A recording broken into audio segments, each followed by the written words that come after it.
होत असतो।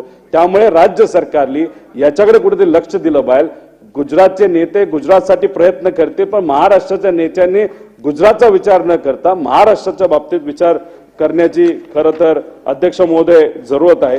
त्याच्याच बरोबर शेवटचे दोन मुद्दे अध्यक्ष महोदय, अटल सेतूबद्दल बोलण्यात आलं, चांगलंय।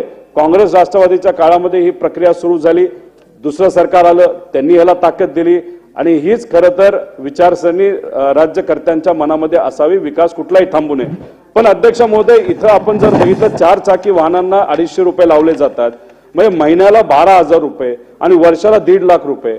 तर राज्य सरकारला मला विनंती करायची आहे की फक्त नेत्यांच्या गाड्यांसाठी, कार्यकर्त्या पदाधिकाऱ्यांच्या गाड्यांसाठी आपण हा सेतू बांधला नाही, पण ज्या लोकांना इथं घरं परवडत नाही अशी लोक त्या भागामध्ये, पनवेल त्या भागामध्ये घरं घेतात, तर त्यांच्यासाठी हा जो ॲन्युअल पास आहे तो कमी जर करण्यात आला, 1.5 लाखामध्ये गाडी